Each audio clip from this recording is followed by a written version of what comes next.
আসসালামু আলাইকুম। বঙ্গ জননী টেলিভিশনের পক্ষ থেকে সবাইকে স্বাগতম। আপনাদের সাথে আছি আমি মোসাম্মত ও মিম আক্তার। আত্মমানবতার সেবায় এগিয়ে আসুন। নিষ্পাপ শিশু দুটিকে বাঁচাতে দয়া করে আর্থিক সহযোগিতা করুন। দিনাজপুরের সেতাবগঞ্জ পৌরসভার ৮ নং ওয়ার্ড মিশ্রীগোলা গ্রামের বসবাসকারী মোহাম্মদ সোহেলের দুই নিষ্পাপ শিশুকন্যা সিমি আক্তার বয়স ১.৫ বছর ও সুমাইয়া আক্তার বয়স ৬ বছর। জন্ম থেকেই তারা হার্ট ছিদ্র রোগে আক্রান্ত। সোহেল পেশায় একজন দর্জি। সেতাবগঞ্জ রেলগেট সংলগ্ন স্থানে তার দোকান। চিকিৎসক বলেছে অপারেশন করতে হবে। সেই অপারেশনে প্রায় ৫ লাখ টাকা খরচ হবে।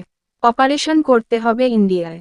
দরিদ্র সোহেল অনেক কষ্ট করে দুই শিশু এবং তার পরিবারের ভিসা পাসপোর্ট করার পাশাপাশি ১,৫০,০০০ টাকা জোগাড় করেছে।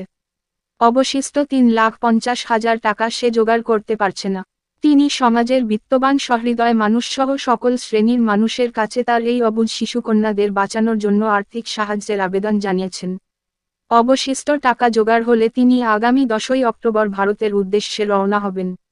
কোন সহৃদয়বান ব্যক্তি যদি এই শিশু দুটিকে বাঁচাতে আর্থিক সহযোগিতা করতে চান তাহলে ০১৮২৫৬৭১৭৭৭ এই নাম্বারে নগদ এবং বিকাশ করা আছে সাহায্য পাঠাতে পারেন। আপনাদের সামান্য সহযোগিতাও এই নিষ্পাপ শিশু দুটির প্রাণ বাঁচাতে গুরুত্বপূর্ণ ভূমিকা রাখতে পারে। দয়া করে কেউ অবহেলা করবেন না।